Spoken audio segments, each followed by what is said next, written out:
बोलिए। माल सूची या इन्वेंट्री।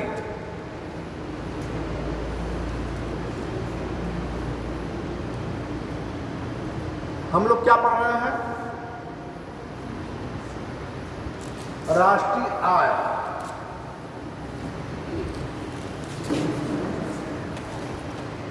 राष्ट्रीय आय, ठीक है। हम लोगों ने कुछ इसका टर्मिनोलॉजी मैंने पढ़ लिया है। गुड्स क्या होते हैं, ठीक है, सर्विस और इसमें क्या जोड़ा जाता है? उत्पादन के कारक, है ना। और जितने भी हम टर्मिनोलॉजी हैं वो सब हो गए थे। तो लेकिन चुका था माल सूची। तो माल सूची से क्या अभिप्राय है? माल में क्या होता है? सामान। सूची में क्या होता है? लिस्ट बनाना। तो माल सूची से अभिप्राय ये है कि जैसे कोई भी उत्पादक अगर वो 10 वस्तु बनाता है, एक वित्तीय वर्ष में 10 वस्तु बनाता है, लेकिन वो केवल 8 ही बेच पाता है और 2 बच जाते हैं, तो वो कहाँ जाएंगे? उसके स्टॉक में जाएंगे, ठीक है। फिर अगले वर्ष अनुमान करता है कि इस वर्ष में फिर कितना उत्पादन होगा। मान लीजिए वो कहता है कि 12 होंगे, ठीक है ना। तो ऐसा तो नहीं कि वो जो पहले साल का है वो उत्पादन या उसको बेचेगा नहीं, उसको भी वो बेचेगा। तो वो जो पिछले साल का, जो पिछले वित्तीय वर्ष का है, उसका जो उत्पादन है, जो उसके स्टॉक में जो सामान रहते हैं, उसको आप कहते हैं माल सूची या इन्वेंटरी, ठीक है। यहाँ तक पूरा क्लियर है। अब ये कहा जाए, इसको लिखने की जरूरत है नहीं, ठीक है।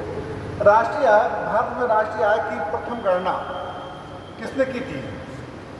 प्रथम गणना, राष्ट्रीय आय की गणना 1868 में दादा भाई नौरोजी ने की। उनकी एक पुस्तक थी, क्या थी? Poverty and un-British rule of India. इसमें उन्होंने बताया था, उन्होंने राष्ट्रीय आय का अनुमान किस आधार पर किया था? राष्ट्रीय आय का अनुमान उन्होंने प्रति व्यक्ति आय के आधार पर किया था, ठीक है। प्रति व्यक्ति आय के आधार पर। और प्रति व्यक्ति आय कितना था? 20 रुपया, ठीक है। इसके अलावा और कौन कौन से अर्थशास्त्री थे? फिंडले सिराज, डिग्बी, अन्य अर्थशास्त्री जो थे, ये स्वतंत्रता से पूर्व राष्ट्रीय आय का अनुमान लगाए थे। अगर ये कहा जाए इसका दादा भाई नौरोजी जो थे,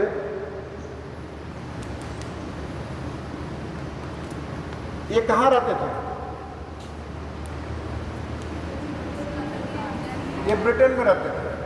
भारत के थे लेकिन ब्रिटेन में रहते थे। भारत की समस्याओं से बहुत ही चिंतित रहा करते। तो उन्होंने एक सिद्धांत दिया था, वेल्थ ड्रेन।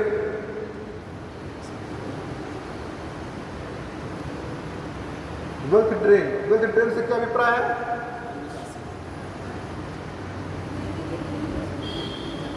हाँ, क्या? निर्गमन का सिद्धांत। यानी उन्होंने ये किया था कि हमारे देश की आय, जिसको कहा जाए आर्थिक लूट, आर्थिक लूट कैसे हुआ? वो वेल्थ ड्रेन के माध्यम से ब्रिटेन हमारे देश की अर्थव्यवस्था को उन्होंने शोषित किया। उन्होंने निकास का सिद्धांत दिया, आर्थिक लूट का सिद्धांत दिया, वेल्थ ड्रेन का सिद्धांत, ठीक है ना, इस प्रकार से दिया, जिसके आधार पर वो हमारे कच्चे उत्पाद को खरीदते थे और फिर अपने यहाँ औद्योगिक पुनर्जागरण काल था और वो निर्मित करते थे, फिर हमें दोने कीमत पर बेचते थे, ठीक है। इसका एक और भी अब एक आया है न्यू पॉलिसी में, ब्रेन ड्रेन सिद्धांत। ब्रेन ड्रेन सिद्धांत। ब्रेन ड्रेन का मतलब क्या होता है?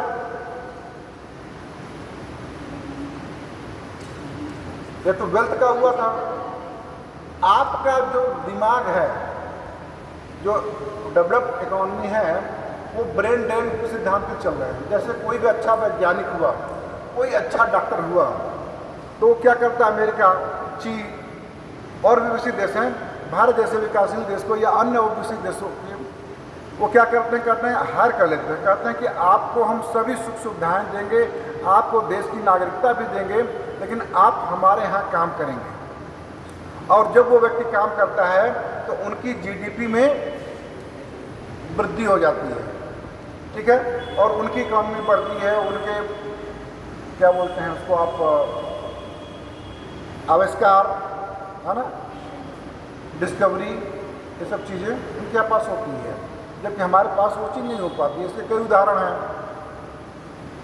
ये सब चीज़ें होती हैं, ठीक है ना। इसके बाद ये कहा जाए कि ये तो सामान्य अनुमान किया जाता है, लेकिन वैज्ञानिक अनुमान राष्ट्रीय आय का किसने किया था? हाँ, ये उन्होंने किया था 1931 में प्रोफेसर वी.के. राव ने, ठीक है ना। और उन्होंने कहा था 44 रुपया प्रति व्यक्ति आय थी, ठीक है। फिर इसके बाद कई अर्थशास्त्रियों ने राष्ट्रीय आय का अनुमान लगाया था। इसके बाद 1949 में प्रथम राष्ट्रीय आय की गणना की गई थी। वो किसके द्वारा? जब देश हमारा आज़ादी हुआ था तो किसके द्वारा की गई थी? वाणिज्य मंत्रालय के द्वारा की गई थी। किसके द्वारा की गई थी? वाणिज्य मंत्रालय के द्वारा की गई थी। राष्ट्रीय आय की प्रथम गणना जो की गई थी वो उनके द्वारा की गई थी। उसके बाद 1949 में राष्ट्रीय आय समिति की स्थापना की गई थी 1949 में। किसके अध्यक्षता में? प्रोफेसर पीसी महलनोबिस थे। पीसी महलनोबिस क्या थे? एक सांख्यिकीविद थे, ठीक है ना, जिन्होंने देश की राष्ट्रीय आय की गणना की थी। और कितनी थी उस समय?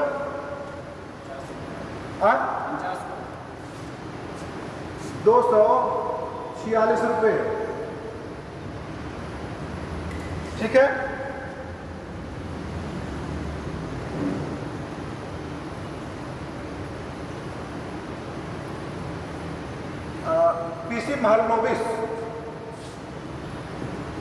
पीसी महलनोबिस ने किया था, ठीक है। उसके बाद ही कई संस्थाएं आपकी एस्टेब्लिश की गई थी। क्या? राष्ट्रीय प्रतिदर्श सर्वेक्षण, NSSO, ठीक है, जो आपकी राष्ट्रीय आय, बेरोजगारी, महंगाई, ये सब की आर्थिक गणना किया करता है, ठीक है ना। लेकिन जब राष्ट्रीय आय की गणना की जाती है तो दो आधारों पर की जाती है। एक चालू कीमत या बाजार कीमत। चालू कीमत पहला, और दूसरा क्या है? स्थिर कीमत।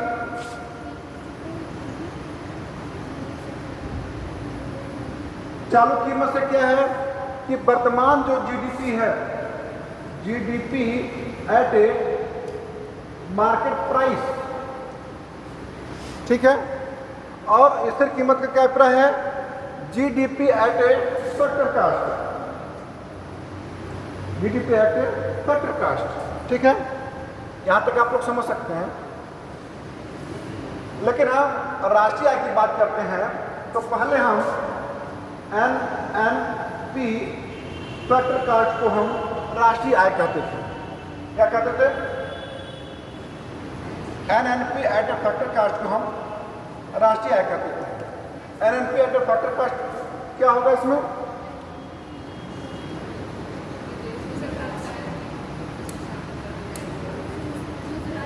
GNP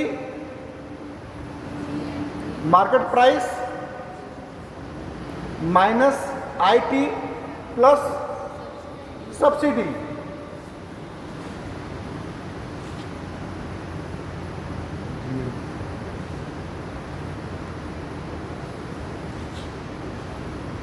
GNP factor cost minus IT plus subsidy, यही ना? बोलिए।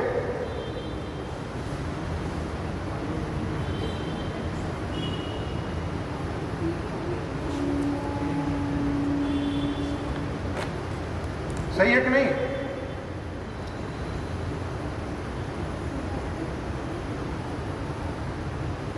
यहां तक समझ में आया कि नहीं आपको? इसके बाद फिर हम आपके समुच्चय पर चले आते हैं। एक मिनट शुरुआत से चलेंगे, तब ऐसे आपको सीधे नहीं आ पा रहा है। यहाँ तक तो समझ गए आप? चालू कीमत की स्थिति में समझ गए हैं? जो आपके आधार वर्ष होता है, आधार वर्ष वर्तमान में कितना है? पहले 2004 और 5 था, अब कितना वर्तमान में? कौन सा आधार वर्ष है? 11-12। 15 की बात चली थी, लेकिन अभी 15 किया नहीं गया है। सर्वे में किया गया है कि वो पिछली गवर्नमेंट ने की सोची थी कर देंगे, लेकिन उन्होंने किया नहीं है अभी हम सर्वे का फिर नया भी जो आया है उसको हम पूरा अध्ययन करके फिर हम पूरा आपको दिखा देंगे उसका, ठीक है ना?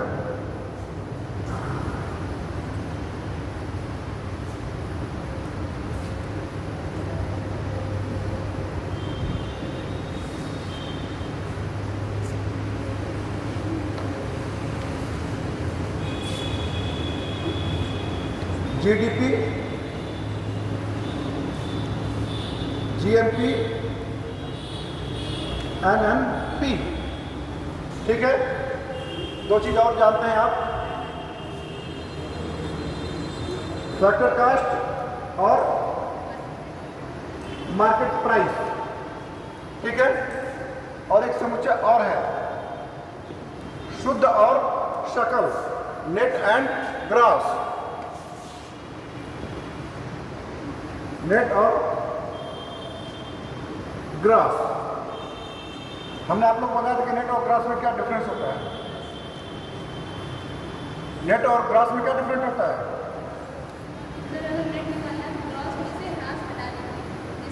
ये आपका डिप्रिसिएशन, ठीक है? क्लियर है? अगर हम फैक्टर कास्ट और मार्केट प्राइस के अगर डिफरेंस करें इन किसी भी समुच्चय में, यही 3 समुच्चय में चीज है आपको, ठीक है? जीडीपी, और इसको आप अगर करेंगे तो आप जीएनपी, ठीक है? जीएनपी होगी। जीडीपी और जीएनपी क्या कभी बराबर हो सकते हैं?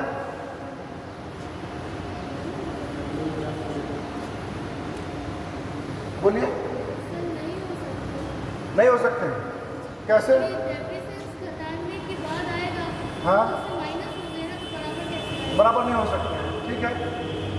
इतना तो क्लियर है, ठीक है ना? अब इसको आप लोग लिख लीजिए।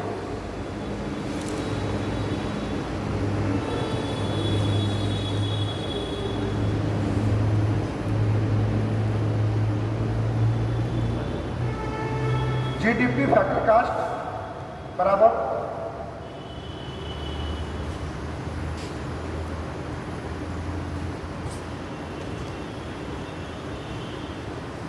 जीडीपी फैक्टर कास्ट बराबर GDP market price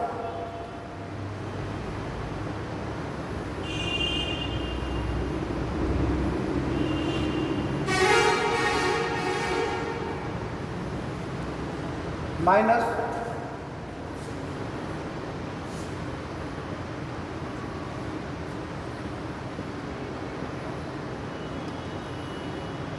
income tax, या इसको कहने आप नेट इनडायरेक्ट टैक्स।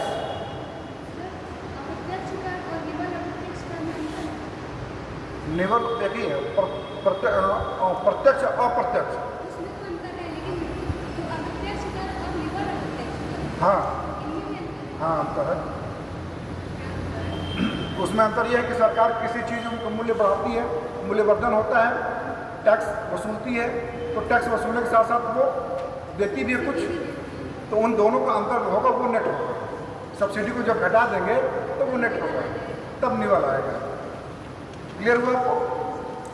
अगर इन टैक्स में भी अगर कहा जाए कि निवल टैक्स अप्रोच कर अगर कहा जाए और नेट अप्रोच कर कहा जाए, तो इन दोनों में क्या डिफरेंस होगा?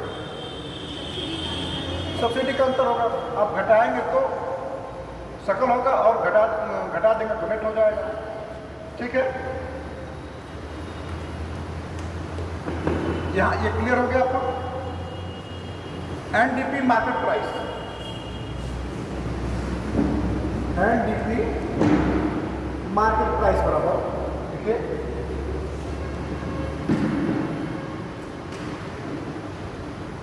GDP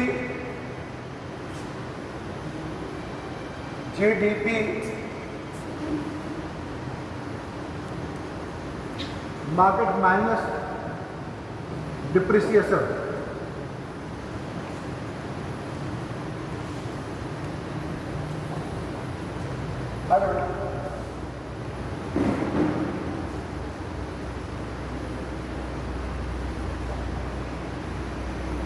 NDP factor cost, NDP factor cost बराबर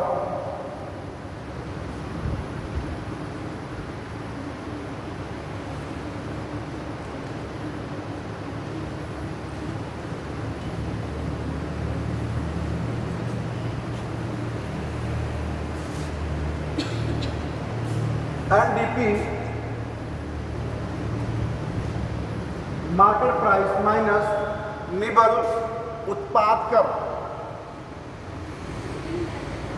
निबल या नेट, क्या नेट या क्या होता है उसको, अपरोक्ष कर, शुद्ध उत्पाद कर, नेट इनडायरेक्ट टैक्स। ठीक है, ये चीज ठीक क्लियर है? GNP market price, GNP market price बराबर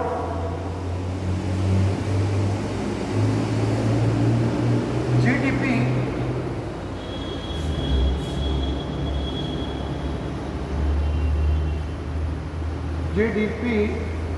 market price plus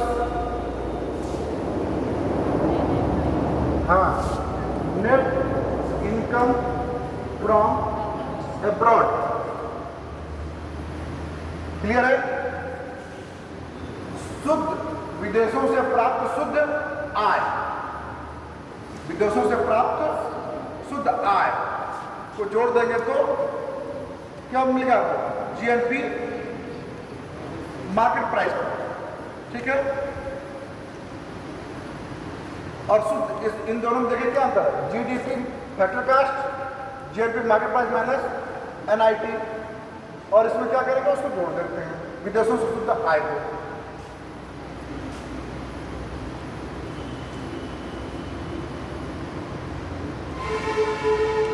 NNP market price,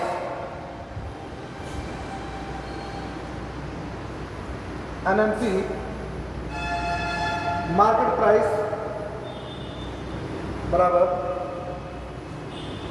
GNP market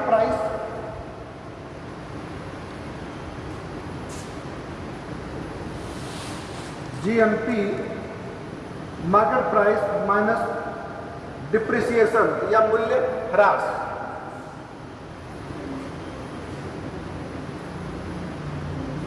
इसको ऐसे भी कर सकते हैं,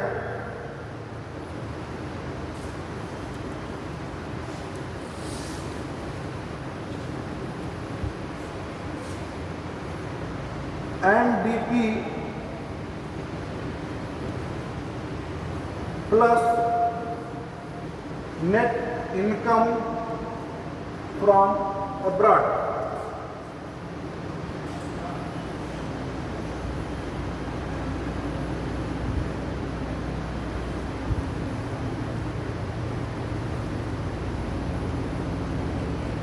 क्लियर है? NNP factor cost, NNP factor cost बराबर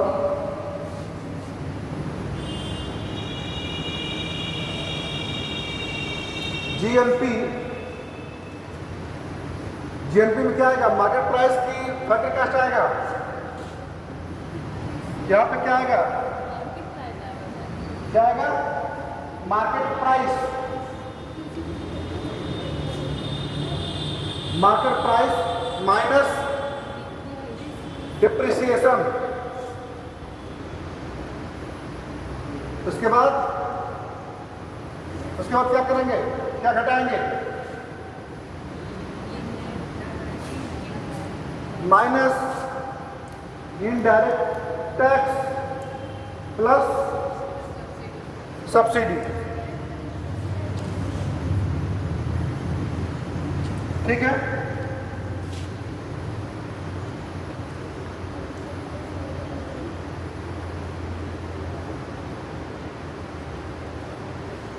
क्लियर है कि नहीं?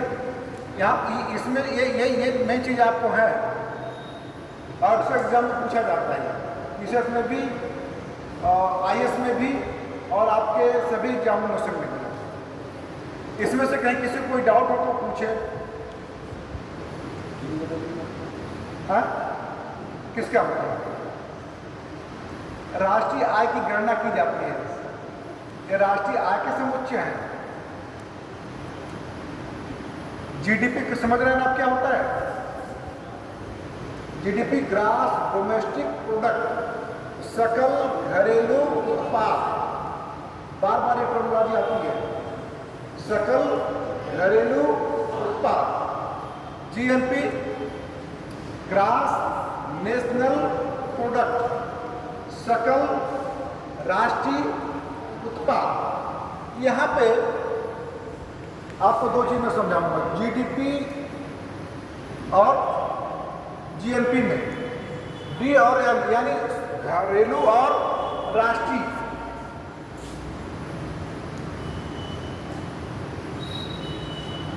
घरेलू और राष्ट्रीय क्या अभिप्राय हुआ?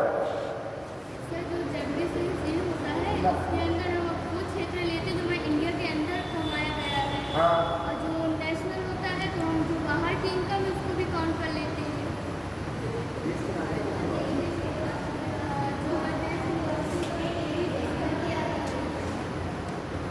ये घरेलू का अभिप्राय ये हुआ कि इंडिया के अंदर वस्तुओं और सेवाओं का निर्मित उत्पाद अंतिम उत्पाद है और उससे जो आपको आय प्राप्त होती है वो आपका घरेलू सीमा के अंदर आ गई, पूरे इंडिया के बाउंड्री। और नेशनल का अभिप्राय ये हो गया कि विश्व के देशों में भी हमारे नागरिक रहते हैं तो उनकी आय को भी हम जोड़ते हैं। जैसे राष्ट्रीय में ये चीन हो गया, अमेरिका हो गया, रूस हो गया और 100 विश्व में कितने देश हैं लगभग?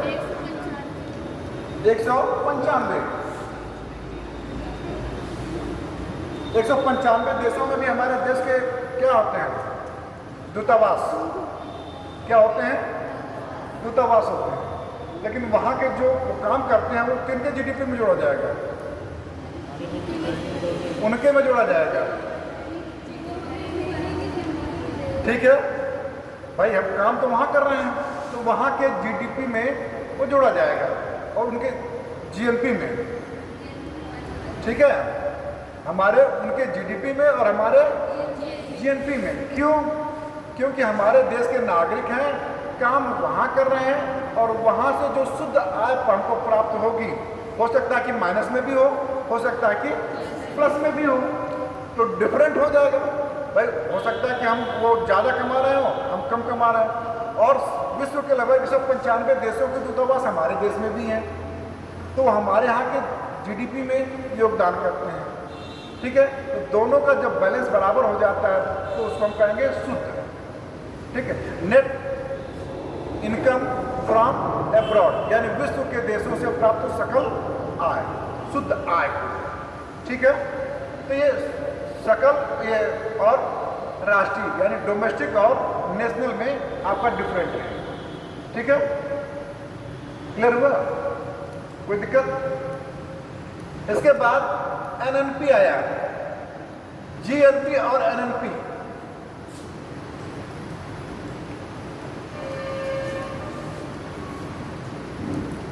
जी और एन में क्या हो जाएगा? ग्रास और नेट।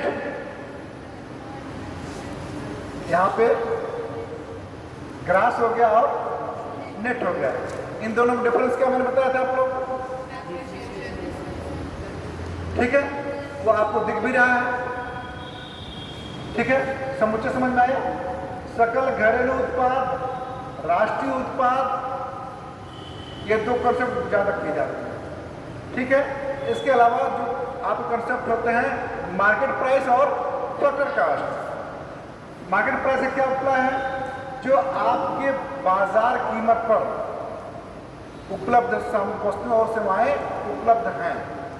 और टोटल कास्ट मतलब साधन लागत पर, यानी वर्तमान कोई आधार वर्ष होता है, उसके आधार पर मूल्य को हम अपने वर्तमान में कंपेरिजन करते हैं, तो कितना वृद्धि हुई, कितना कमी हुई, इसका हम अगर शुद्ध आकलन करते हैं तो वो होता है क्या?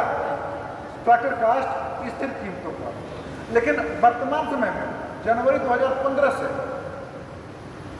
हम इन दोनों मान्यताओं को, इसके बाद हम यहाँ पे एनएनपी, शुद्ध राष्ट्रीय आय या प्रोडक्शन, शुद्ध राष्ट्रीय उत्पाद, उसको क्या कहेंगे? एनएनपी तक एनएनपी क्यों जोड़िए? एनएनपी क्या मतलब है इसमें? एन यानी नेट नेशनल प्रोडक्ट, शुद्ध राष्ट्रीय उत्पाद। शुद्ध राष्ट्रीय उत्पाद कैसे निकालते हैं? जीएनपी और एनएनपी में क्या डिफरेंट होगा बताइए? जीएनपी और एनएनपी में, जीएनपी और एनएनपी में क्या डिफरेंट होगा? सब लोग नहीं बोल रहे, समझ में नहीं आ रहा है। इसलिए मैं बहुत ज्यादा इसमें नहीं जानता, 3 ही 4 कर लिया हूं। अरे आपका मैंने जीडीपी लिया और जीडीपी से आपका निकल गया तो क्या हो जाएगा? जीएनपी हो जाएगा। क्या घटा देंगे इसमें? डिप्रिसिएशन घटा दिया। ठीक है, और जीएनपी में से हम क्या घटा देंगे? जीएनपी में क्या घटाएंगे तो हमको एनएनपी मिलेगा, डिप्रिसिएशन। क्लियर हो रहा है? क्लियर हुआ कि नहीं? स्पष्ट बताइए आपको भाई। तो आप इधर तो आ जाओ, आगे तो सामने आ जाओ, बेटा दोनों घर आ जाओ, सामने तो बिल्कुल आ जाओ ताकि आपको दिखे भी। कोई जरूरत हो कि आपको दोनों बैठे। आप लोग को देखिए, जहाँ न समझ में आए हम लोग को 1 से 4 बार पूछे, 5 बार पूछे, जब तक क्लियर ना हो जाए। क्योंकि एग्जामिनेशन में आप कंफ्यूज करेंगे, कोई मतलब नहीं है कि सर ने पढ़ाया, हमने पढ़ा था और हम नहीं कर पाए। अब थोड़ा सा आपको दिमाग लगाना पड़ेगा समुच्चय में। ये चीज़ें पूरे समझ में आई कि नहीं आप लोग? नहीं कुछ भी। जीडीपी, अगर जीडीपी समझ में आ गया है तो जीएनपी समझ, जीडीपी। अच्छा, मार्केट प्राइस और टोटल कास्ट समझ में आया कि नहीं? थोड़ा सा करो, ये भी नहीं समझ में आया। अच्छा, एनडीपी, अगर जीडीपी समझ में आया है तो एनडीपी भी समझ में आएगा। एनडीपी समझ में आया कि नहीं? हाँ भाई, देख खुल कर बोलो, आप संकोच ना करो। तो हम एक बार जब तक समझ में ना आएगा तब तक हम समझाएंगे। नहीं आया ना? हाँ, तो एकदम क्लियर बोलो सर नहीं समझ में आया। इस इसमें संकोच न करो कि सर हम कैसे बताएं या संकोच करें, ठीक है ना। इसको तब आप लोग लिख लीजिए, अगर नहीं समझ में आया फिर तब पढ़िए, फिर उसका क्वेश्चन कीजिए, ठीक है ना। इसको तो आप लोग नोट किए ही होंगे।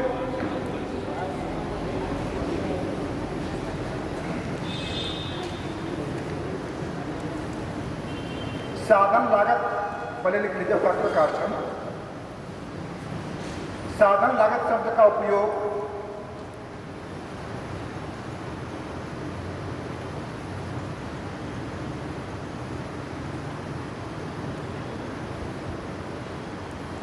साधन लागत शब्द का उपयोग उत्पादकों द्वारा दी गई कीमत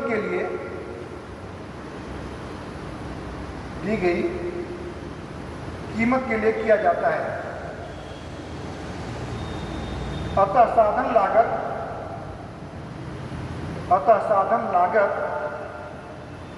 बाजार कीमतों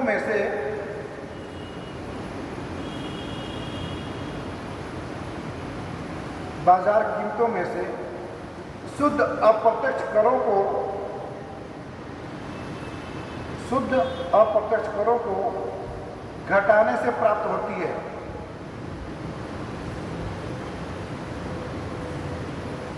हम आपको पहले बताए थे कि फैक्टर कास्ट यानी साधन लागत, तो साधन लागत आपको कैसे प्राप्त होगा, मैंने लिखा है एक लाइन में, क्या है उसको समझिए, क्योंकि बार बार शब्द आपको साधन लागत मार्केट प्राइस आता है। तो साधन लागत क्या हुआ, उसमें क्या लिखा आपने साधन लागत? उत्पाद की कीमत के लिए किया जाता है। बाजार कीमत से क्या करते निकालते हैं आप? उत्पाद की शुद्ध अप्रत्यक्ष करों को घटाते हैं तो आपको फैक्टर कास्ट प्राप्त होता है। अगर इसमें कहा जाए मार्केट प्राइस, ठीक है, इस मार्केट प्राइस में से क्या करते हैं आप? घटाते हैं, इनडायरेक्ट टैक्स को माइनस इनडायरेक्ट टैक्स। ये मेन चीज आपको फैक्टर समझ में आ जाना चाहिए। बार बार ये आप चाहे किसी भी समुच्चय में इसको लगाइए, आपका सब कुछ क्लियर होगा। मैं बार बार इससे पहले समझाया कि ये दोनों को समझिए क्या है। फैक्टर का साधन लागत क्या है? साधन में समझ रहे क्या है? साधन में क्या है? उत्पादन के कारक हैं, ठीक है, क्योंकि गवर्नमेंट क्या करती है? टैक्स लगाती है। कोई भी ऐसा उत्पाद है जिस पर कि सरकार टैक्स न लगाती हो, ऐसा कोई वस्तु है? ऐसा कोई भारत में सामान है जिस पर सरकार को टैक्स लगाती ही ना हो? शराब और हाँ? पेट्रोल नमक पर भी टैक्स लगता है बेटा। शराब और पेट्रोल है तो हाँ? शराब और पेट्रोल में नहीं लगता ना टैक्स। सब में लगता है, और सबसे ज्यादा शराब में है, और पेट्रोल में भी सबसे ज्यादा है। पेट्रोल में इस वर्तमान समय में सबसे ज्यादा टैक्स लगा हुआ है। और जानते हैं पेट्रोल इस समय कितना है? एक्चुअल कीमत इसका कहा जाए तो 35 से 40 रुपए के बीच में है, और वर्तमान में जो कीमत है लगभग 100 रुपए के है, तो लगभग 60 रुपए के यहाँ वो टैक्स के रूप में है। सेंट्रल जीएसटी और स्टेट जीएसटी लगभग 30 रुपया गवर्नमेंट सेंट्रल गवर्नमेंट को जाता है और 30 रुपया स्टेट गवर्नमेंट को लेता है। अभी 100 रुपया 107 रुपया पेट्रोल हो गया था, तो 12 रुपया पेट्रोल नीचे हुआ। क्यों हुआ? क्योंकि स्टेट गवर्नमेंट ने, योगी सरकार ने, उन्होंने 12 रुपया टैक्स, अपना स्टेट टैक्स घटा दिया था, और सेंट्रल गवर्नमेंट ने कहा था कि स्टेट अपने लेवल पर अपना टैक्स घटा दें तो पेट्रोल सस्ता हो जाएगा उस देश, उस राज्य के लिए। लेकिन जो राज्य नहीं घटाए उनके मूल्य में वैसे ही वृद्धि। आप बिहार में चले जाइए, वहाँ पे 107 रुपये आपको पेट्रोल मिलेगा, और यहाँ पे 100 रुपये से नीचे पेट्रोल है। दिल्ली में चले जाइए, आपको लगभग 100 रुपये से ऊपर ही है। तो किस वजह से? इसी वजह से। और भी कम हो सकता है अगर सेंट्रल गवर्नमेंट अपने और भी टैक्स को कम कर दे, स्टेट गवर्नमेंट और भी कम कर दे, तो आपके तेल लगभग, क्योंकि ग्लोबल रेट पर आपको कच्चे तेल या बैल की कीमत बहुत ही कम है, वर्तमान में और भी कम है। अगर सरकार चाहे तो 50 रुपये 40 रुपये से ज़्यादा कीमत नहीं हो सकती है। और उसको बड़े मुश्किल से सैनवाइट और टैक्स उसके डायरेक्ट वो एक वर्ड आया था उन्होंने, उसमें पेट्रोलियम को रखा ही नहीं है। हाँ, जीएसटी में जीएसटी से बाहर उन्होंने रखा है। वही तो मैं यही है, मेरा कहने का मतलब कि जीएसटी से बाहर रखा गया उसको। नहीं, जीएसटी से बाहर रखने का मतलब क्या है जानते हो? कि पूरे भारत में सिर्फ एक ही प्राइस होगी। अच्छा, ऐसा है। अगर जीएसटी एक वस्तु की कीमत पूरे देश, अगर पेट्रोल को आप यहाँ पे लीजिए, चाहे दिल्ली में लीजिए, चाहे चेन्नई में लीजिए, आपको एक ही प्राइस मिलेगा, लेकिन हर जगह आपका अंतर आएगा। शराब और पेट्रोल दोनों को रखा गया इस हाँ, इसलिए उसको बाहर रखा। और कोई भी स्टेट, क्योंकि सबसे ज़्यादा इनकम उसको वर्तमान समय में इसी से मिलती है, क्योंकि इसको मजदूर भी यूज करेगा, लग्जरी गाड़ियाँ भी यूज, सब लोग जितने इसको यूज करेंगे वो टैक्स अदा करेंगे। तो आय प्राप्त करने का सबसे बड़ा साधन भी यही है।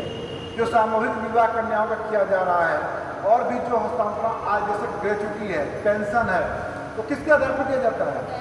टैक्स के आधार पर। इसी टैक्स के आधार पर दिया जाता है आपको। सरकार का कोई साधन है? नहीं है। ये तो आपको समझ में आया? इस साधन लागत समझ में आ गया। हाँ, जो गवर्नमेंट बाहर से पेट्रोल मंगाती है, हाँ, तो सब्सिडी नहीं देती है स्टेट गवर्नमेंट। अगर सब्सिडी देती है तो सरकार उसको 4 गुना कर देती है। जो कच्चे बैरल मंगाते हैं, जब यहाँ उसको बनाते वो हैं सब्सिडी नहीं देती है। अब वर्तमान में करीब 2015 से ही उसको बिल्कुल मार्केट प्राइस पे कर दिया है। पहले सब्सिडी मिलती थी तो एक वो बांड हुआ करते, जब मनमोहन सरकार हुआ करती थी तो कीमतों की, पेट्रोल की कीमत बढ़ा नहीं करती थी, लगभग वो 10 सालों तक स्टेबल करते, थोड़ा बहुत बढ़ते बढ़ते तो विश्व की कीमतों के आधार पर, तो एक बॉन्ड के आधार पर उन्होंने इतना फॉर्म रिजर्व रखा हुआ था उसके लिए, ठीक है ना, इससे ज़्यादा हम बढ़ने नहीं देंगे। मोदी सरकार ने क्या किया कि इसको पूरे तरह से मार्केट पर छोड़ दिया और प्लस अपना टैक्स कर दिया कि अपने हिसाब से रेट लगा। कि अपने हिसाब से बढ़े और घटे। जब वो विश्व लेवल पर कीमत बढ़ेगी तो हम भी बढ़ जाएगी, कंपनियां बढ़ा देंगे, वो स्वतंत्र कर दिया उन्होंने। किसी का कंट्रोल नहीं होता है। कंट्रोल अब नहीं किया उन्होंने। कंपनियों पर जब किया है उन्होंने, कंपनियां करती थी लेकिन अब वो नहीं करती। कभी कभी आप देखते हैं कि पर डे 25 पैसा, 30 रुपया, 1 रुपया, 50 पैसा बचता रहता है। कभी कभी जब कीमत घटती है, वो क्या होता है विश्व स्तर पर, तो यहाँ की भी कुछ घटती है, लेकिन बहुत ज़्यादा नहीं, 1 रुपये से 2 रुपये के बीच में डिफरेंट आता है। लेकिन बल्क की मात्रा में करके कहा जाए तो वो जीएसटी और जीएसटी के कारण है, अप्रत्यक्ष कर के कारण, ठीक है, दोनों के, सेंट्रल और स्टेट के, ठीक है ना।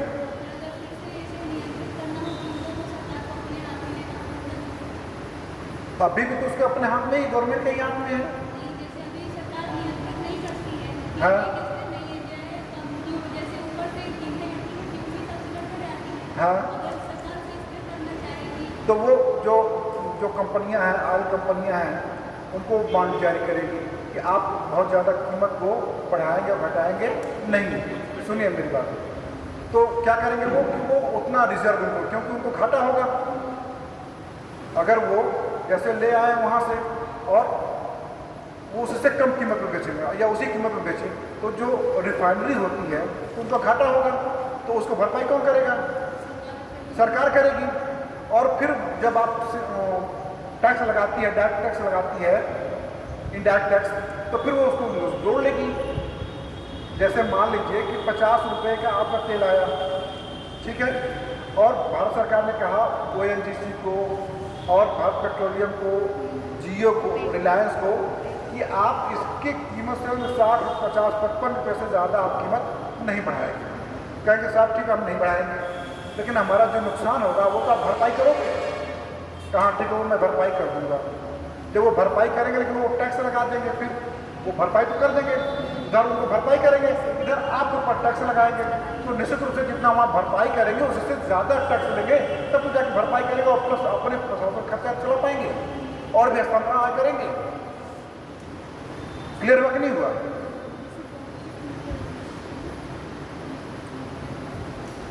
अब सही क्लियर हुआ कि नहीं? अब ऐसे मैं आपको बताया था जीडीपी और जीएनपी, डोमेस्टिक और नेशनल, इसमें कितना क्या डिफरेंस होगा? शुद्ध और सकल में? शुद्ध और सकल में क्या है? हाँ, डिप्रिसिएशन है, मूल्यह्रास है। हाँ,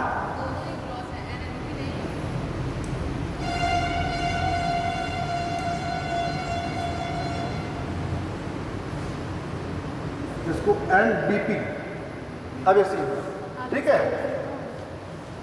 एक ग्रास हो गया कि नेट हो गया, ठीक है, क्लियर हुआ? जीडीपी और एनडीपी, इन दोनों में क्या डिफरेंट होगा? हाँ? क्या होगा बोलो? मूल्यह्रास, डिप्रिसिएशन, डिप्रिसिएशन, क्लियर हुआ?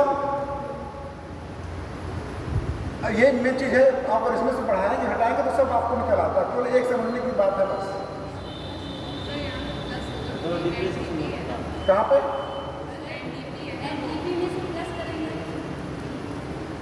इसको प्लस कर दो, अगर इसका ये कर दो एनडीपी, जीडीपी माइनस डिप्रिसिएशन होगा, ठीक है। अब क्लियर हो गया भाई? आप भी तो दिमाग लगाइए, समझे तभी तो समझ में आ रहा है कि नहीं? अब क्लियर हुआ कि नहीं सबको? बोलिए। अब ऐसा कोई व्यक्ति जो ना समझ में आया हो किसी को, अभी भी करने समझ हो तो कंप्लीट बोलिए, क्योंकि फिर नहीं आएगा तो फिर कोई समझाने वाला भी नहीं होगा।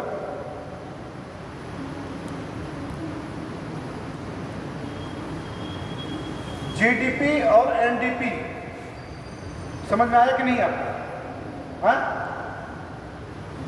अगर सिनेरियो चेंज कर दे तो आप लगा लेंगे इसको, ठीक है। और उसके बाद जीएनपी और जीडीपी, जीडीपी और एनडीपी, जीडीपी और एनडीपी, वही है। अब क्लियर है? ठीक है। अब तो नहीं, भूल रहा हूँ, कभी भी भूल जाएंगे आप।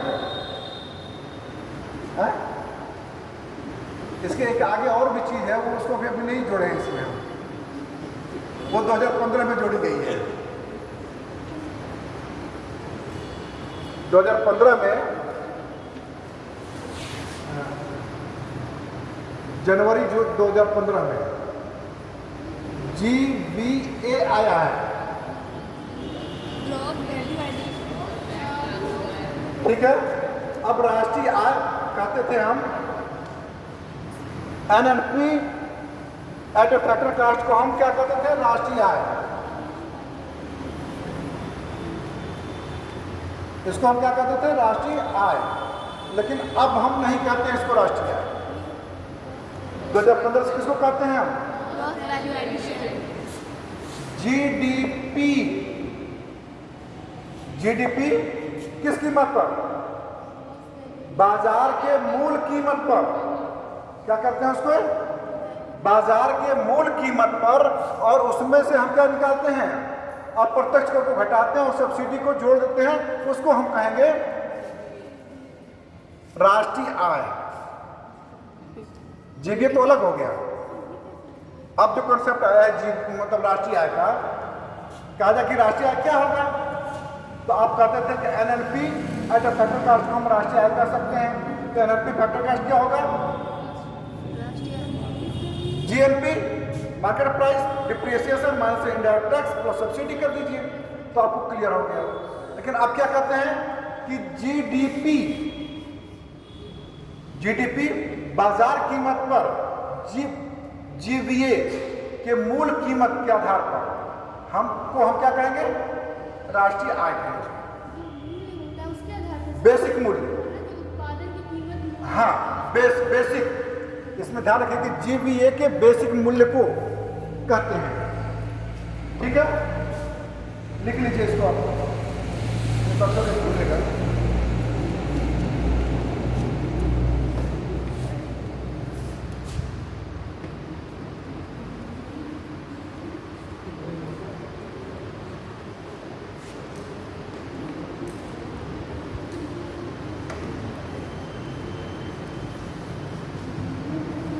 किसी भी अर्थव्यवस्था में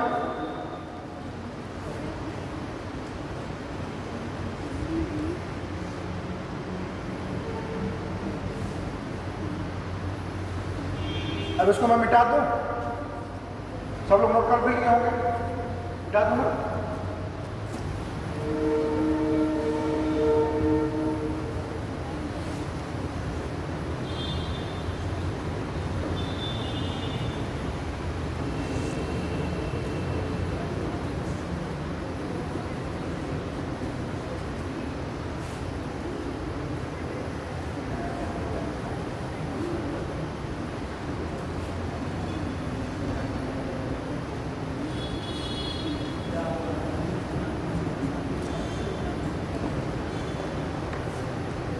किसी भी अर्थव्यवस्था में एक वर्ष के दौरान उत्पादित अंतिम वस्तुओं तथा सेवाओं का मूल्य राष्ट्रीय आय कहलाता है। एनएमसी ऐसे फैक्टर कास्ट।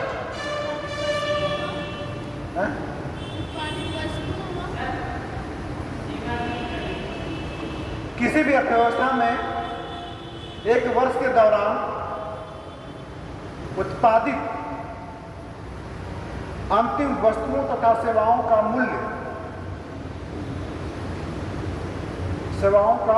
मूल्य एनएनपी फैक्टर कास्ट, क्वेश्चन कर लीजिए, एनएनपी फैक्टर कास्ट राष्ट्रीय आय कहलाता था।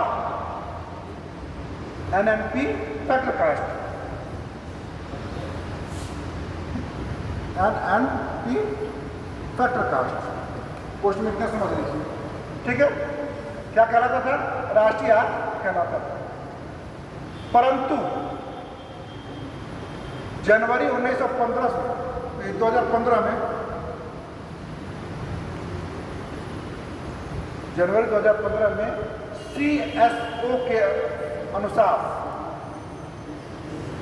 CSO क्या है? Central statistics organisation.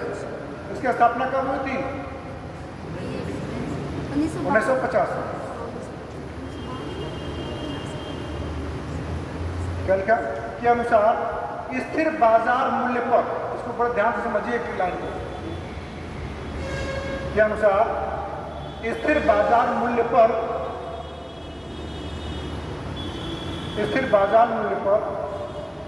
व्यक्ति जीडीपी को अर्थव्यवस्था के सभी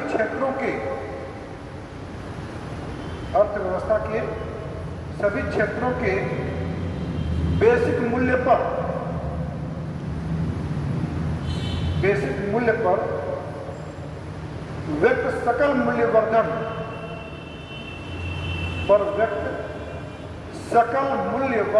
GVA, सकल मूल्यवर्धन क्या कहेंगे?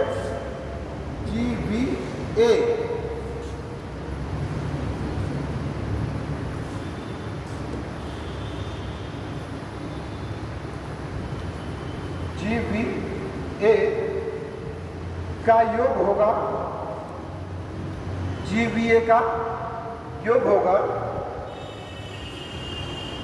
तथा जिसमें हम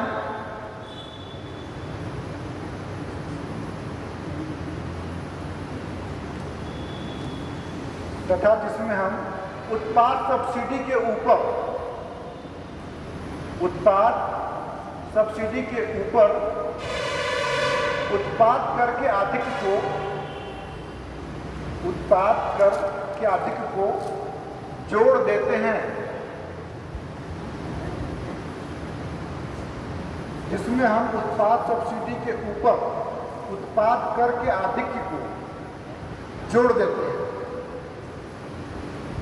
राष्ट्रीय आय कहलाता है।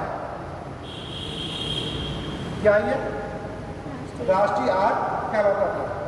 पहले आप राष्ट्रीय आय कहते थे कि किस आधार पर? एडेड फैक्टर कास्ट को हम राष्ट्रीय आय कहते थे, लेकिन अब हम क्या कहेंगे?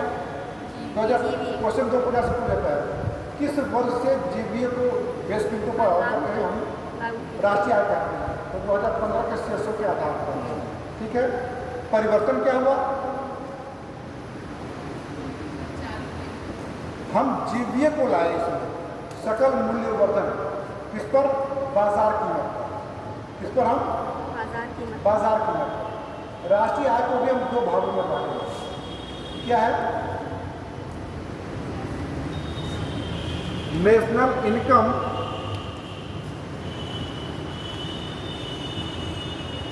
नॉमिनल और रियल। क्या है? नॉमिनल और रियल। इसका क्या अभिप्राय है? रियल वाला सर बेस ईयर लेते हैं, बेस ईयर ज़्यादा, जबकि हम एनएलपी करते हैं, दोनों हैं।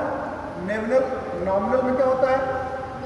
उसमें हम बाजार कीमत को जोड़ देते हैं, लेकिन जो ह्रास होता है, जो टूट होती है, उसको हम नहीं लेते। किसके?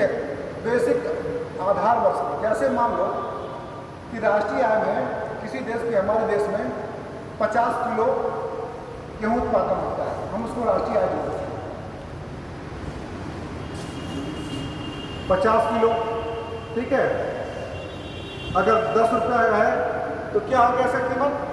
500 रुपये। 500 रुपये। ये आपका क्या हो गया?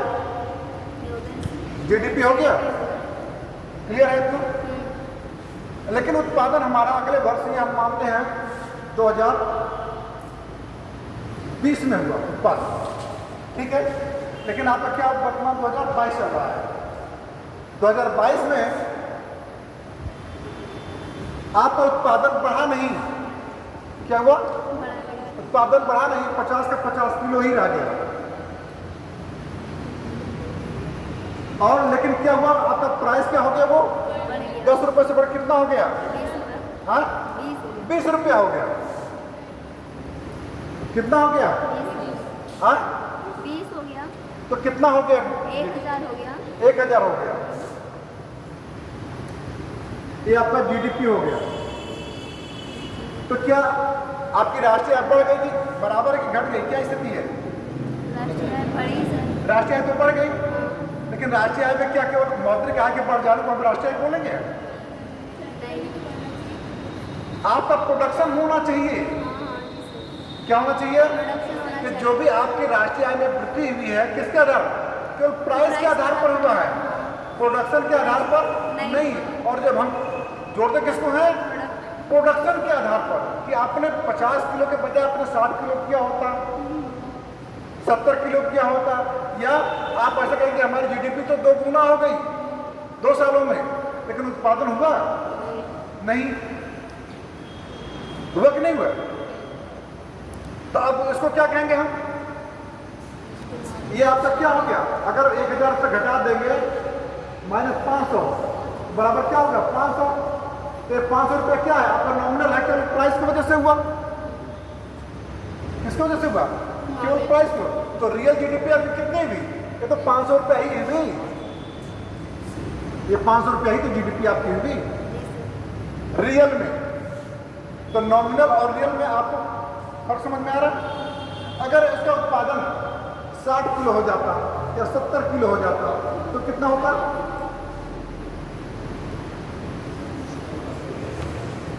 तो आपकी जीडीपी बढ़ गई, लेकिन तब भी उसमें क्या है?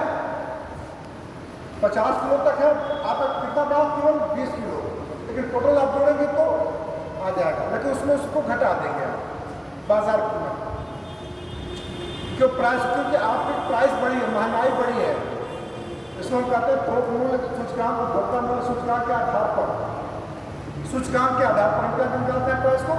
सूचकांक के आधार पर। सूचकांक किस पर होता है? एक बेस ईयर के आधार पर होता है। क्लियर है? लिख लीजिए उसको, लिख लीजिए उसमें एक लाइन और। एनएनपी फैक्टर कास्ट को पहले राष्ट्रीय आय कहते थे। एनएनपी फैक्टर कास्ट को ही पहले राष्ट्रीय आय कहते थे।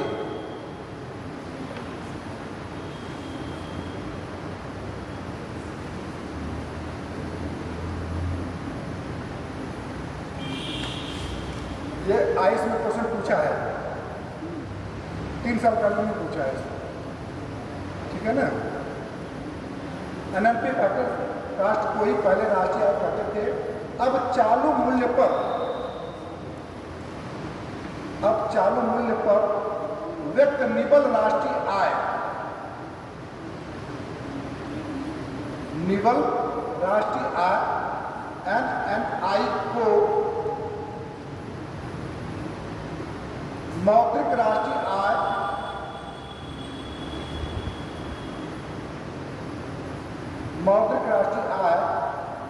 तथा स्थिर बाजार मूल्य पर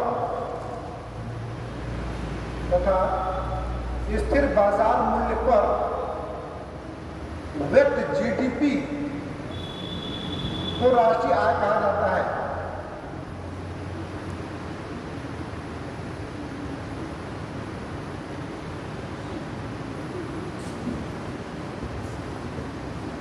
कुछ समझ में आया? क्लियर है कि नहीं? हमको लग रहा है कि आधे लोग कुछ समझ में आया ही नहीं। गलत है कि सही है? आधे लोग को समझ में आया ही नहीं। लिख लीजिए जीडीपी बराबर बेसिक मूल्य पर कुल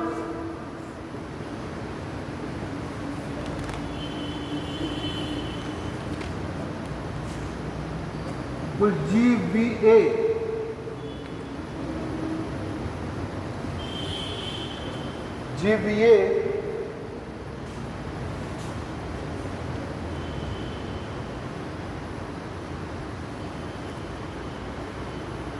उत्पाद पर सभी कर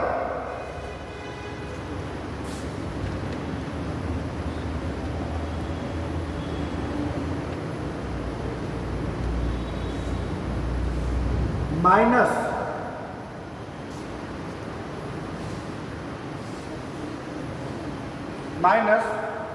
उत्पाद पर सभी सब्सिडीज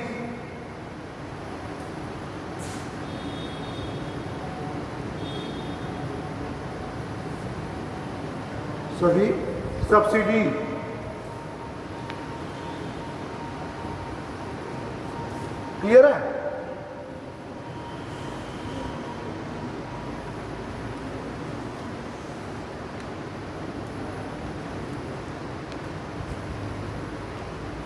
समझ में आया? कुछ नहीं, सबसे ऊपर जा रहा है। अच्छा तो कितने लोगों के पास कुछ किताबें हैं जो पढ़े उनका है?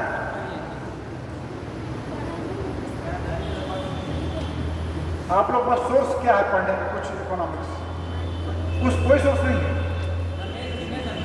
रमेश जी हैं तो समझ में आता होगा कुछ? चलिए ठीक है। और आपका घटना चक्र है, चलिए तब भी कुछ समझ में आ रहा होगा, काफ़ी कुछ उसमें मिल जाएगा आपका ये चीज़। और किसी के पास कुछ? एहसान लाल है, एहसान लाल में पूरा मिलता है आपको। एहसान लाल से बाहर रिसर्च का कोई भी एग्जाम नहीं जाएगा।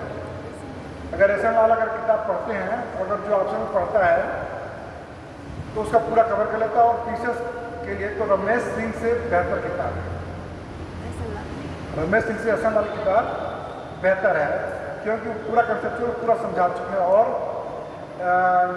एहसान लाल की कॉपी रमेश सिंह लिखी और रमेश सिंह एहसान लाल के ही स्टूडेंट हैं। ये भी बता दें कहाँ के? इलाहाबाद विश्वविद्यालय। ठीक है, मैं भी वहीं का हूँ, लेकिन जो एहसान लाल की किताब है उसमें कुछ चैप्टर मेरे भी लिखे हुए हैं। है ना, और मैं सहयोग करता आ रहा हूँ। जब हम लोग पीजी के लेवल थे तब से जो कि गुरु जी थे असल लाभ, अब तो रिटायर हो चुके हैं, तो उस किताब में सहयोग मिलता है। ये आपका जीडीपी, और ये जीडीपी का मतलब क्या होता है आपका ये जीडीपी आपका मार्केट प्राइस है। अब जीडीपी आप कुछ भी कहेंगे तो क्या कहें या ना कहें, वो किस पर दिखा रहा है आपको? बाजार कीमत। किस पर दिखा रहा है आपको? बाजार कीमत पर, मार्केट प्राइस पर, ठीक है ना। अब क्लियर हुआ कि राष्ट्रीय आय किसे कहेंगे?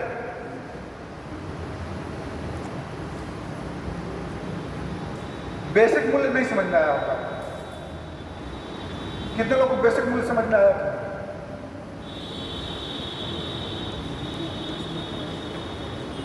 क्या गुड़े बताओ, बेसिक मूल्य क्या होगा? वास्तविक मूल्य के लिए मैंने बताया कि वास्तविक मूल्य क्या होगा? केवल हम उसके मूल्य में अगर वृद्धि हो जाए तो वो क्या होगा? नॉमिनल होगा, केवल मौद्रिक मूल्य होगा, जब तक कि उत्पादन में वृद्धि न हो जाए। तो मूल कीमत हमारी क्या होगी? मैंने 2020 में कितना उत्पादन था उसका? 10 रुपये कीमत थी और उत्पादन 50 किलो था, तो कितना हो गया जीडीपी आपका? 500। लेकिन अगर 2 साल बाद भी अगर हमारी जीडीपी वही है, यानी उत्पादन हमारा 50 किलो ही है और मूल्य उसका बढ़ के 40 रुपया हो गया, 10 रुपये के बजाय क्या हो गया? 40 रुपया हो गया, तो कितना हो गया? 2000 हो गया। तो रियल आपका कितना हो गया? मूल कीमत कितना थी आपकी? 10 रुपये थी, उसकी मूल कीमत कितनी थी? 10 रुपये थी। कब थी? 2020 में। और 2022 में कितनी हो गई? 40 रुपये हो गई। तो आप किस पर निकालेंगे?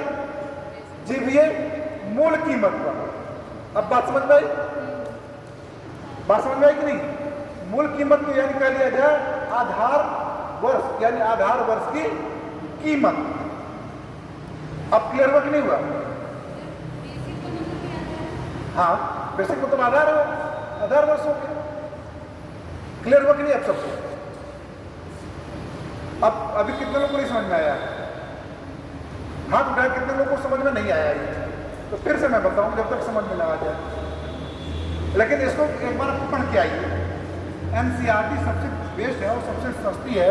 11th-12th में भी दे रखा है ना? हाँ, वही तो मैं कह रहा हूँ कि बेसिक एनसीईआरटी है कक्षा 12 की, उसको एक बार जरूर आप लोग सरकार से पढ़ जाए कि आपको समझ में आ रहा कि नहीं आ रहा है, क्या हो रहा कि नहीं। 60 रुपये की किताब है, 70 रुपये की, अच्छे से दिया हुआ। वो उसको एक बार पढ़ डालिए। 11 की 11 बार दोनों की आप किताब एनसीईआरटी जरूर ले लीजिए, ठीक है ना। एक केवल 12 की आ रही है, ठीक है। और 6 से लेकर के जो 12 तक की एनसीईआरटी बता रहा हूँ वो महेश कुमार बणवाल की है। उसमें पूरे एनसीईआरटी को उन्होंने सार कर दिया है, ठीक है ना। क्लियर हुआ कि नहीं हुआ? तो किसी के पास अगर कुछ भी अगर साधन है पढ़ने के लिए तो वो चीज़ समझ में आ जाएगी। चाहे महेश कुमार बणवाल से पढ़ेंगे तो, अगर आप एनसीईआरटी को पढ़ेंगे तो, और घटना चक्र को पढ़ेंगे तो, प्रत्युत्तर दर्पण को पढ़ेंगे तो, और क्या लुसेंट पढ़ेंगे तो, और चाहे रमेश सिंह को पढ़ें, चाहे एसएनआर को पढ़ेंगे, आपको जीडीपी और जीडीपी का बेसिक मूल्य लगभग एक ही होगा। कंसेप्चुअल एक ही है, कोई परिवर्तन नहीं होगा, चाहे जो आपके पास हो। क्लियर है कि नहीं है? अब हुआ कि नहीं क्लियर? सर इसमें एक चीज बता दीजिए, तो आपने बोला कि बेसिक मूल्य पर कुल जीपीए, हाँ, तो इसमें आधार वर्ष की कीमत लेंगे और ये जीपीए मूल्यवर्धन को इसमें ऐड कैसे करेंगे? मूल्यवर्धन ये हुआ कि जैसे कि एक वित्तीय वर्ष में मूल्यवर्धन होता है, ठीक है, लेकिन आधार वर्ष के आधार पर अगर मूल्यवर्धन सूचकांक के आधार पर अगर कहा जाए तो, अगर उसमें हम इंडेक्स लगा दें सूचकांक, सूचकांक बराबर क्या होता है? सिंपल सूची का अंकन इसमें ऐड करें। है। सर अगर शब्द पे जाए तो सूची का अंकन। सूची का अंकन, इसका सूत्र क्या होता है?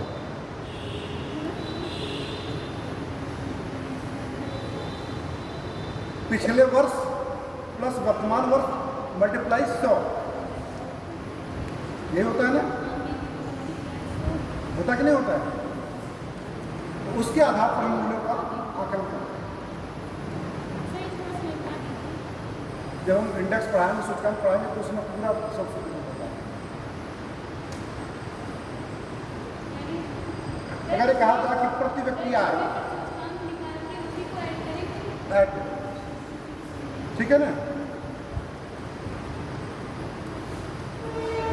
अगर जीपीए को अगर हम लेते हैं ये, ठीक है, सबसे पहले सकल मूल्य वर्धन, तो किसके आधार पर लेते हैं हम उसको? बेसिक मूल्य, यानी आधार वर्ष यानी सूचकांक के आधार पर, प्लस उत्पाद पर सभी कर, यानी सभी क्या टैक्स को जोड़ देते हैं। सभी जो टैक्स हम उसमें घटाते थे, इसमें क्या करते हैं? जोड़ देते हैं। और प्लस उत्पाद पर सभी सब्सिडीज को क्या घटा देते हैं। तो आपका जीडीपी मार्केट प्राइस को ही हम क्या कहेंगे? अब राष्ट्रीय आय कह देंगे। जबकि हम पहले क्या कहते थे? हम एनएनपी फैक्टर कास्ट को हम राष्ट्रीय आय, जो 2015 में चेंज, ठीक है, क्लियर है?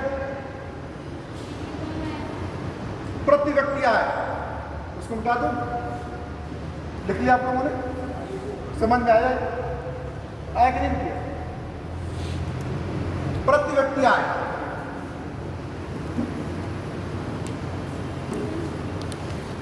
अगर ये कहा जाए किस क्लास में 40 लोग हैं और 40 लोगों की आय 10,000 रुपये है, एक व्यक्ति की आय कितनी होगी?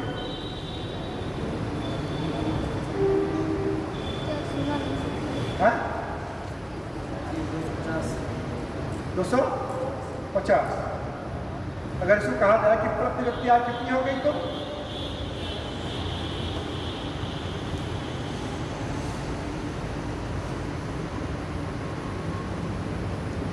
प्रति व्यक्ति आय बराबर क्या होगा? राष्ट्रीय आय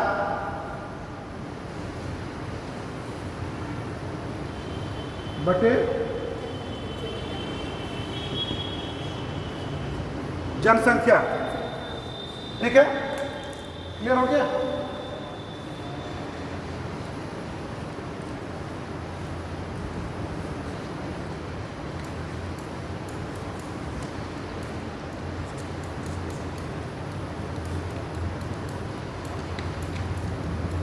एक चीज और मूल कीमत, बार बार आप लोग को आ रहा है।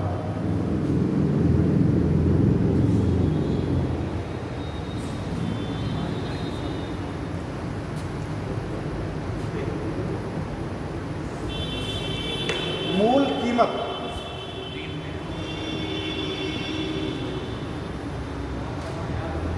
मूल कीमत बराबर क्या हुआ? बाजार कीमत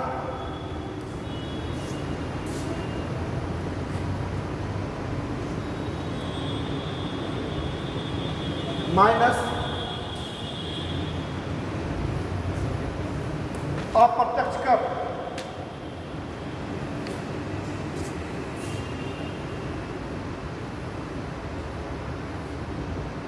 अप्रत्यक्ष कर प्लस सब्सिडी, या सब्सिडी को और क्या कहते हैं आप?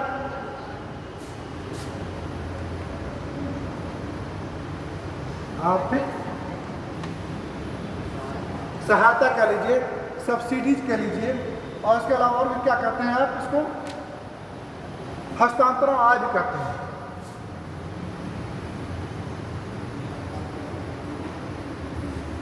हस्तांतरण आय भी कहते हैं। ट्रांसफरेबल इनकम, जिसको राष्ट्रीय आय में नहीं जोड़ते हैं, क्या करते हैं इसको? राष्ट्रीय आय में नहीं जोड़ते। मूल कीमत बार बार जो आ रहा है आपका, वो मूल कीमत से क्लियर हो रहा है?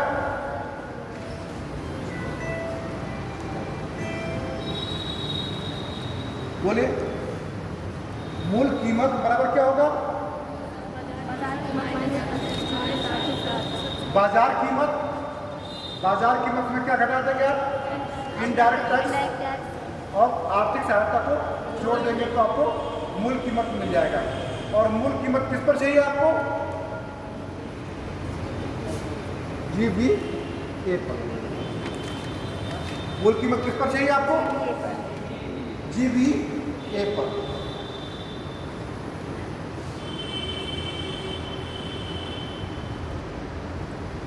तो अब ये कहा जाए GDP base price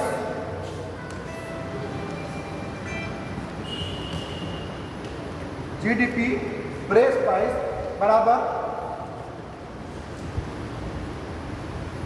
GDP market price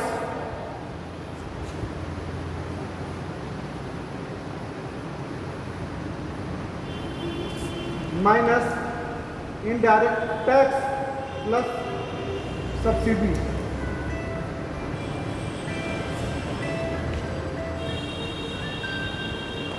class में हूँ।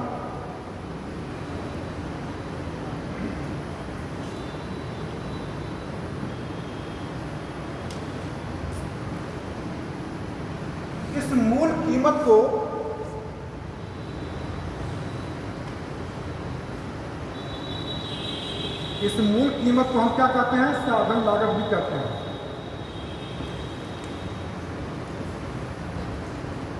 मूल कीमत को क्या कहेंगे हम? साधन लागत यानी फैक्टर कॉस्ट भी कहेंगे। शब्दों का हेरफेर है बस।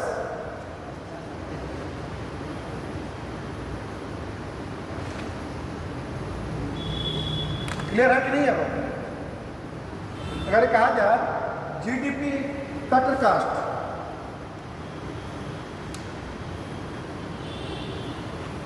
बराबर क्या होगा? इसके आधार पर बताइए।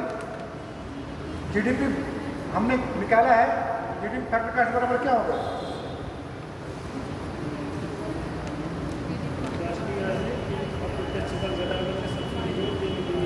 जो ऊपर लिखा हुआ वही सेम चीज नीचे GDP फैक्टर कॉस्ट हो गया। ये और इसमें कोई अंतर नहीं है।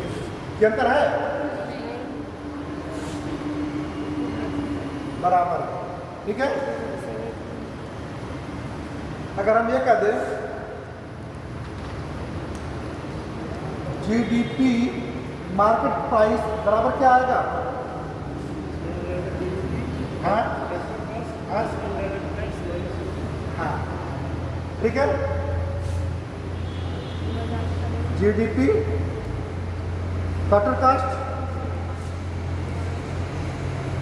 Plus IT minus subsidy. ठीक है। क्लियर हुआ कि नहीं हुआ? अब बताइए कितने लोगों को समझ में आया कि नहीं? मूल कीमत क्या हुआ, GDP क्या हुआ, GDP फैक्टर क्या हुआ, मतलब कंफ्यूजन नहीं होना चाहिए। बेसिक प्राइस यानी मूल कीमत को ही हम क्या कहेंगे? साधन लागत यानी फैक्टर कॉस्ट ही कहेंगे। तो कंसेप्ट हमने क्या कर दिया कि GBA eight a factor cost. GBA eight ए, क्योंकि जानने में क्या हिंदी में हर जगह वर्डों केवल हेरफेर होता है, आप जानते सब हैं, लेकिन आप कंफ्यूज ज़्यादा होते हैं। तो आप कंफ्यूजन नहीं होना चाहिए।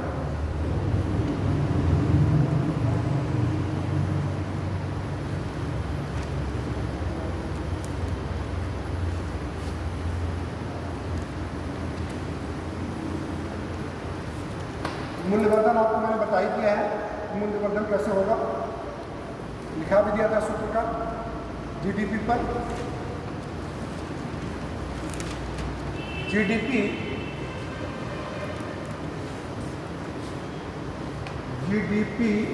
एट ए टाइम बराबर समेशन NI1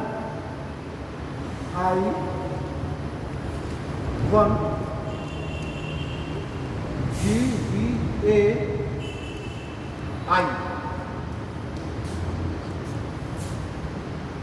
यही तो है।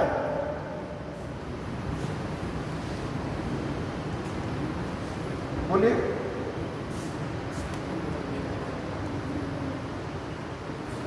ठीक है, मतलब क्या है? टाइम है, वित्तीय वर्ष है। समेशन क्या है? कुल योग है। एन बराबर क्या है? संख्या है, इकाइयों की संख्या है। आई एन उत्पादन में होने वाली वृद्धि। अब इसके साथ ही साथ ये राष्ट्रीय आय का हो गया, तो मिटा दो इसको।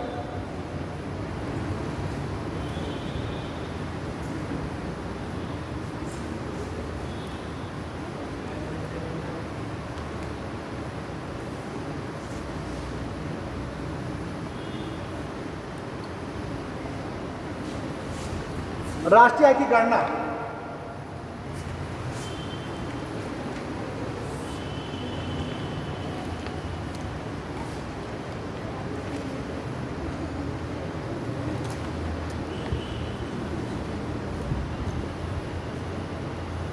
उत्पाद विधि,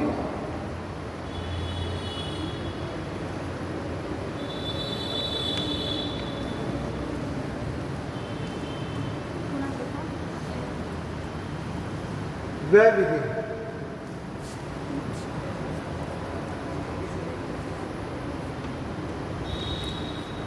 परिवार, ठीक है, हमने आपको समझाया था इसके आधार पर।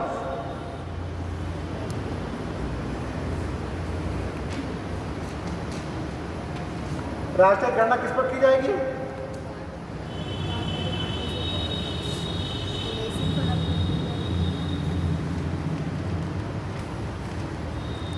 परिवार क्या करेगा? व्यय करेगा, ठीक है। और फर्म को क्या करेगा? वस्तुएं और सेवाएं उपलब्ध कराएगा, गुड्स एंड सर्विसेज क्या करेगा? वो सेवाएं देगा, ठीक है। परिवार यहां से क्या करेगा? लेगा,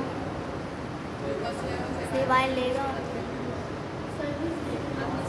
कारक फर्म उत्पादन किसे करेगा? कारक लागत पर, साधन आय पर।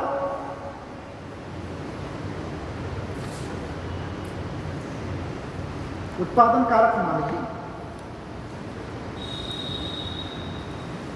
उत्पादन कारक कैपिटल, लेबर, उद्यमी और एंटरप्रेन्योरशिप और लैंड लेबर, यही ना। इन दोनों को कैपिटल क्या चाहेगा? लाभ। लैंड क्या चाहेगा? लगान। उद्यमी प्रॉफिट और लेबर मजदूरी। इन दोनों को अगर जोड़ दे उत्पाद कारक तो क्या हो जाएगा? आय। ये आय विधि हो गई।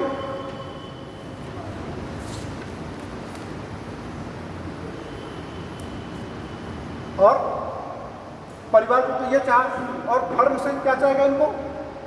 परिवार, साधन कारक हो गया। हम अगर इसको कहें ए, इसको कहें बी, इसको कहें सी, तो ये तीनों विधि हो जाएगी। सभी साधन के आय को अगर जोड़ दें तो उत्पादक कारक उत्पाद विधि के आधार पर जो फैक्टर कास्ट आपका है, ठीक है, आय के द्वारा अगर केवल हम व्यय के आधार पर जो भी परिवार है कुछ भी बचत नहीं कर रहा है, सबका सब व्यय कर दे रहा है, उसके आधार पर अगर हम राष्ट्रीय गणना करते हैं तो व्यय विधि हो गई। और केवल जो फर्म आय प्राप्त कर रही है उसके आधार पर अगर हम गणना करें तो आय विधि। तो भारत में राष्ट्रीय आय की गणना में किसी विधि का प्रयोग किया जाता है? आय उत्पाद विधि का। और कोई? आय क्या? और कोई?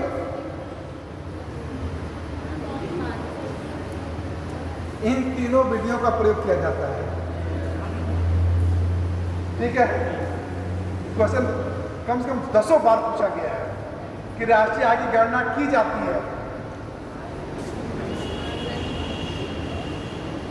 उपरोक्त सभी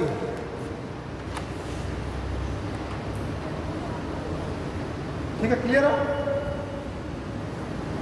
अब उत्पाद विधि में कौन कौन से साधन आएंगे, आय विधि में कौन आएंगे, व्यय विधि में, वो मैंने 60 में आपको 2 ही में समझा दिया। ठीक है, इतना क्लास आज आपके लिए पर्याप्त रहेगा। ठीक है, ईमानदारी से आपको बताएं समझ में आया है कि नहीं। नहीं तो सब 1-1.5 घंटा चिल्लाना हमारे लिए व्यर्थ हो जाएगा अगर आपके दिमाग में कुछ भी ना पड़ा, क्योंकि एक हम चीज़ को लिखा भी दिए हैं, समझा भी दिए हैं। क्या अगर कोई डाउट हो तो बताइए। हाँ, समझ में आया? सभी लोग हाथ उठाए, कितने लोग समझ में आया, कितने लोग नहीं समझ में आया? हाथ ईमानदार से उठाए, समझ में आया है? और समझ में किसको नहीं आया है तो ईमानदारी से उठाए। 2, 3, 4, 5, 6, 50% समझ में आया है? 50% आ गया है?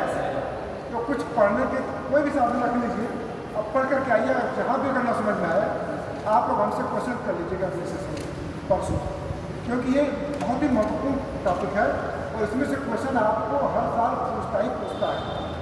ये ऐसा टॉपिक है जिसको हम इग्नोर नहीं कर सकते। ठीक है, क्लियर है? बस खत्म कर दें।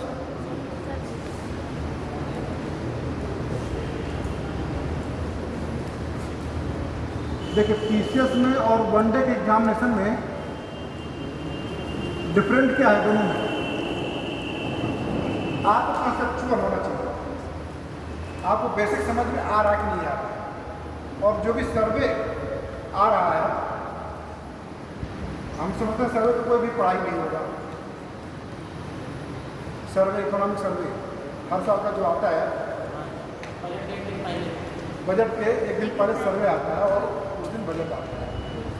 उसको एक बार जरूर पढ़ लेना चाहिए। जो भी सीरियस बच्चा दे रहा है एग्जामिनेशन, वो हर साल या तो हम दे सकते हैं आपको, या आप इलाहाबाद से कर सकते हैं, या फिर कुमार डिपो वगैरह मिल जाता है। उसकी आपको ओरिजिनल 500-600 हज़ार रुपये पड़ेगा। आप उसका कापी आती है, जिराक्स कापी, वो 100-150 रुपये में मिल जाती है। हिंदी में आती है, इंग्लिश दोनों में आती है, या आप अपने मोबाइल पर अपलोड कर लीजिए इकोनॉमिक सर्वे, सभी लोग उसको एक बार आप लोग पढ़ जाएंगे। वर्तमान का 2022-23 का सर्वे, ठीक है, उसको जरूर पढ़ जाइए। उसके बाद फिर मैं उसको पूरा नोट्स बना दूँगा, पढ़ा दूँगा, ताकि ये सब टर्मिनोलॉजी आपको आती है, समझ में आएगा। उसमें माइक्रो भी आता है, मैक्रो भी आता है, नेशनल इनकम भी आता है, जीडीपी भी आता है, बचत भी आता है, निवेश भी आता है, सब कुछ उसमें आता है। तो बेस इसी से सब आपको निकालना है। ठीक है, समाप्त किया जाए, फिर अगले टाइम में मिलेंगे हम आपको। कहाँ तो नहीं मिलेंगे, फिर परसों। अगर समझ में आ गया है तो थोड़ा सा